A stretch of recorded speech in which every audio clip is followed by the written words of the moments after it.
Swastiastu. Kami dari kelompok 3 Praktikum IPA akan mempresentasikan praktikum kami dengan materi sifat benda, gaya, dan hukum Newton. Selamat menyaksikan.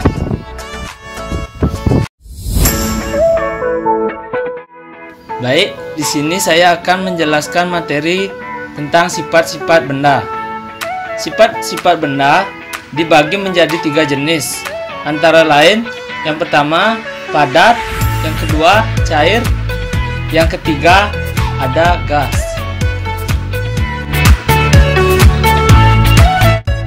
Baik, selanjutnya ciri-ciri benda padat. Yang pertama memiliki bentuk, yang kedua memiliki volume tetap, yang ketiga susunan partikel teratur, yang keempat ikatan antar partikel kuat, yang kelima tidak mengikuti bentuk tempatnya. Contohnya yaitu batu.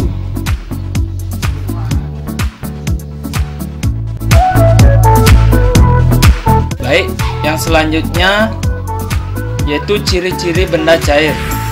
Yang pertama, memiliki bentuk yang berubah-ubah. Yang kedua, memiliki volume tetap. Yang ketiga, susunan partikel zat tidak teratur. Yang keempat, ikatan partikel lemah. Yang kelima, mengikuti bentuk tempatnya. Contohnya yaitu air.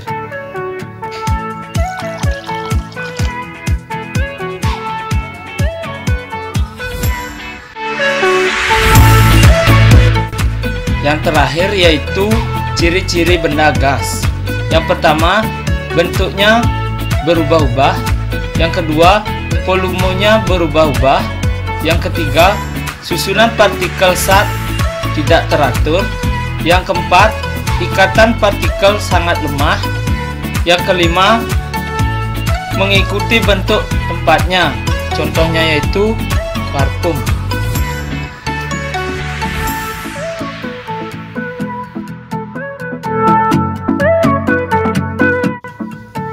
Baik, selanjutnya ada sifat benda. Setiap benda mempunyai sifat tertentu yang membedakannya dengan benda yang lain. Sifat benda itu meliputi yang pertama ada bentuk. Bentuk benda bermacam-macam, yaitu ada yang berbentuk kotak, bulat, kubus, dan lain-lain. Yang kedua ada warna. Warna yaitu contohnya warna hijau, warna biru, warna kuning, dan warna merah, dan lain-lain. Yang ketiga yaitu ada kelenturan. Kelenturan merupakan sifat benda yang mudah dilengkungkan dan tidak mudah patah. Yang selanjutnya yaitu ada kekerasan. Kekerasan adalah kemampuan benda untuk menahan suatu goresan atau tekanan. Yang selanjutnya yaitu ada bau. Sudah kalian ketahui bahwa bau yaitu ada bau busuk, bau amis, dan bau harum, dan juga ada benda yang tidak berbau.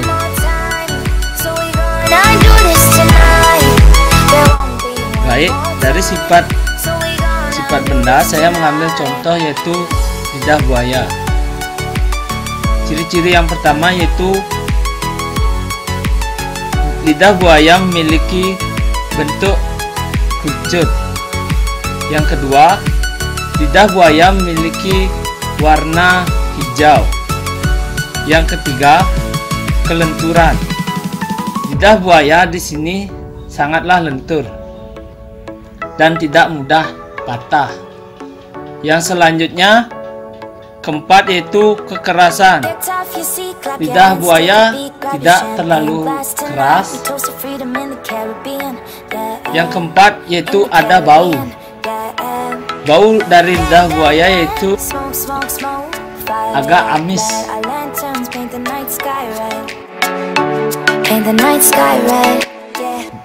Baik, yang kedua saya mengambil contoh yaitu paku. Adapun ciri-ciri paku yaitu yang pertama bentuk. Paku memiliki bentuk kerucut. Yang kedua, warna. Paku memiliki warna hitam. Yang selanjutnya yang ketiga, kelenturan, yaitu paku tidak lentur. Yang keempat, ada kekerasan. Paku ini sangat keras. Yang selanjutnya ada bau. Paku ini tidak memiliki bau.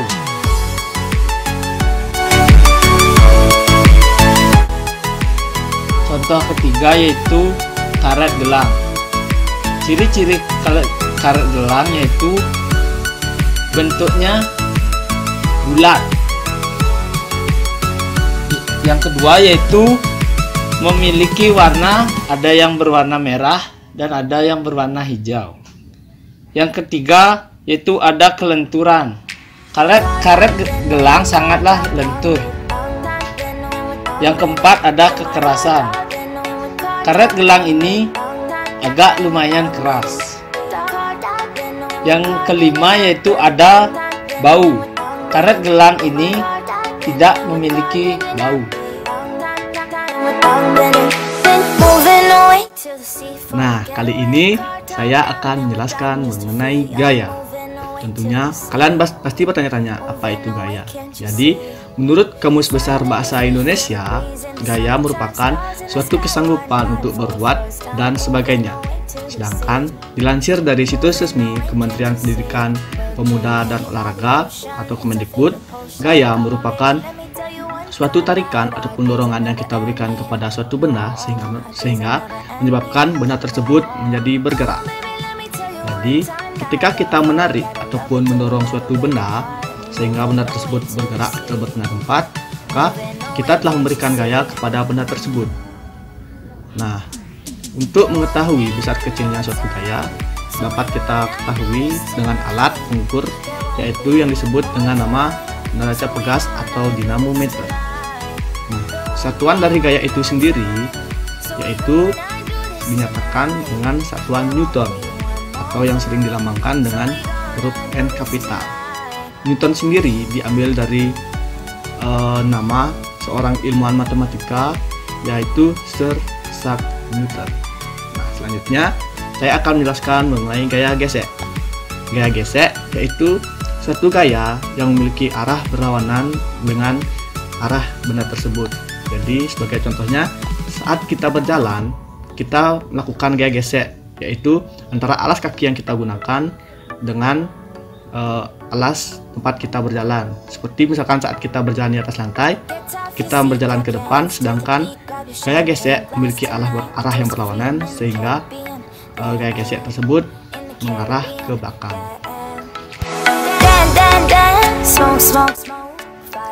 Nah, di sini saya memiliki dua perosotan, di mana satu perosotan yaitu berisikan yaitu adalah amplas dan yang satu lagi berisikan kertas minyak. Nah, di sini saya ingin sedikit menjelaskan kenapa saya memiliki dua tempat di mana permukaannya itu berbeda, yang satu licin dan yang satu sedikit kasar. Nah, di sini semakin gaya gesek sendiri memiliki suatu sifat, yaitu semakin kasar permukaan benda yang diajak bergesekan, maka gaya gesek yang dihasilkan akan semakin besar. Begitu juga sebaliknya, jika jika permukaan gesek benda tersebut licin, maka gaya gesek yang dihasilkan akan semakin kecil. Nah, di sini saya akan membuktikan dengan menggunakan dua buah uang logam.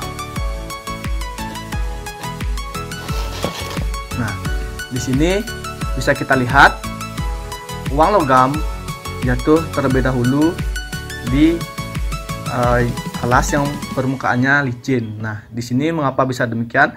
Karena gaya gesek sendiri merupakan suatu gaya penghambat yang menyebabkan jatuhnya uang koin ini menjadi terhambat. Seperti yang saya katakan tadi, ketika permukaannya licin, maka gaya geseknya akan semakin kecil dan menyebabkan jatuhnya uang koin tersebut menjadi lebih cepat. Dan gaya permukaan yang kasar, yaitu amplas, menyebabkan uang jatuh lebih lambat karena memiliki gaya gesek yang lebih besar.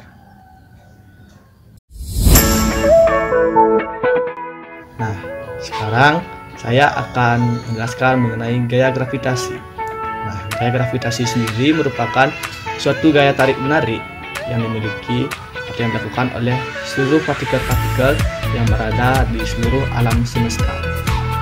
Nah, gaya tarik bumi atau yang sering disebut gaya gravitasi bumi adalah suatu gaya tarik yang dimiliki oleh bumi kepada benda-benda yang berada di sekitarnya. Nah, gaya gravitasi sendiri tidak dipengaruhi oleh berat massa atau berat yang dimiliki oleh suatu benda, melainkan dipengaruhi oleh gaya gesek. Nah, sebagai contohnya, di sini saya memiliki dua buah benda, yaitu sebuah baterai dan juga sebuah sobekan kertas. Nah, di sini saya akan menjatuhkan kedua benda ini secara bersamaan dan kita akan mengetahui benda manakah yang akan jatuh terlebih dahulu. Seperti yang tadi kalian lihat, sobekan kertas jatuhnya lebih lambat daripada baterai ini. Nah, mengapa demikian? Nah, ini bisa dijelaskan dengan gaya gesek. Nah, di sini bisa kita lihat lebar atau ukuran dari permukaan kertas dan juga baterai ini berbeda, di mana lebar dari kertas ini melebihi dari lebar baterai. Nah, kenapa bisa lebih lambat? Karena gaya gesek yang didapatkan oleh kertas lebih besar daripada gaya gesek yang didapatkan atau yang dihasilkan oleh baterai ini, sehingga baterai jatuh lebih cepat daripada kertas. Nah, baik, sekian dari saya. Terima kasih. Baik, untuk sekarang tadi sudah jelaskan tentang gaya. Untuk sekarang saya akan menjelaskan tentang hukum Newton. Jadi, hukum Newton itu diciptakan oleh Sir Isaac Newton, seorang fisikawan. Jadi, apa itu hukum Newton? Hukum Newton adalah hukum atau konsep dasar yang digunakan untuk menghubungkan atau menggambarkan hubungan antara gaya dengan benda bergerak.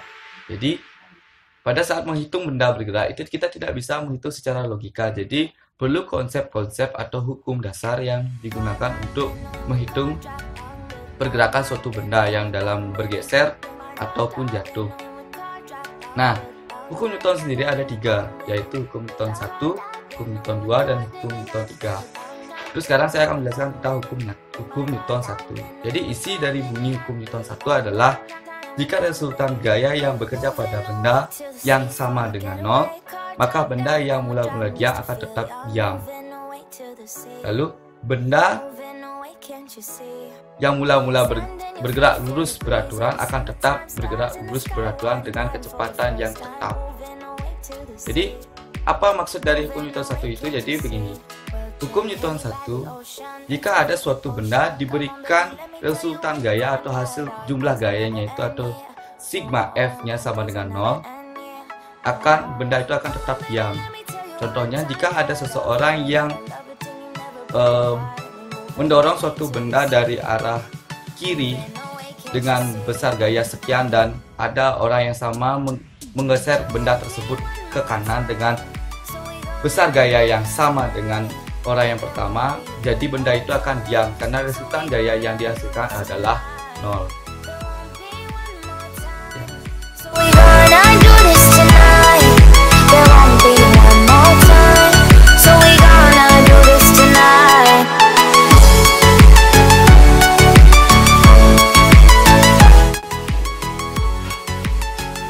Baik, untuk sekarang saya akan menjelaskan tentang hukum Newton 2. Jadi bunyi dari hukum Newton 2 itu sendiri adalah percepatan dari suatu benda akan sebanding dengan jumlah gaya atau resultan gaya yang bekerja pada suatu benda, namun berbanding terbalik dengan masanya.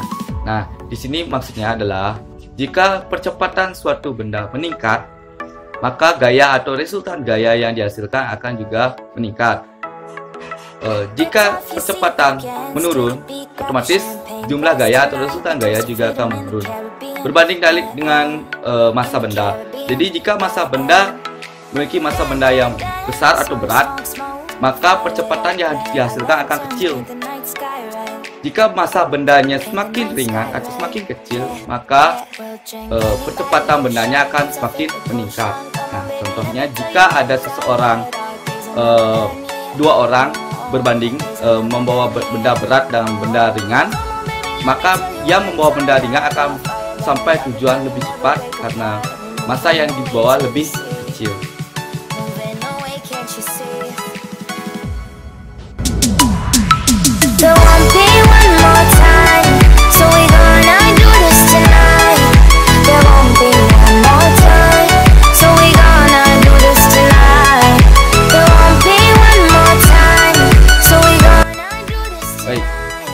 Untuk sekarang yang terakhir yaitu ada hukum Newton 3. Jadi bunyi dari hukum Newton 3 yaitu jika suatu benda memberikan gaya pada benda lain, maka benda yang dikenai gaya akan memberikan gaya yang besarnya sama dengan gaya yang diterima dari benda pertama, tetapi arahnya berlawanan. Jadi maksudnya itu adalah gaya aksi sama dengan gaya reaksi. Jadi jika kita memberikan gaya pada suatu benda, benda tersebut akan memberikan gaya yang sama tapi dengan arah yang berlawanan dengan besar gaya yang sama juga. Contohnya seperti orang yang sedang mendribble bola atau melempar bola ke dinding.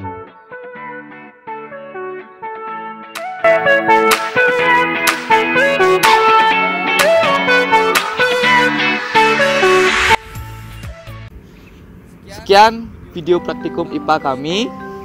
Apabila ada salah kata, kami mohon maaf yang sebesar-besarnya. Kami tutup dengan Pramu Santi.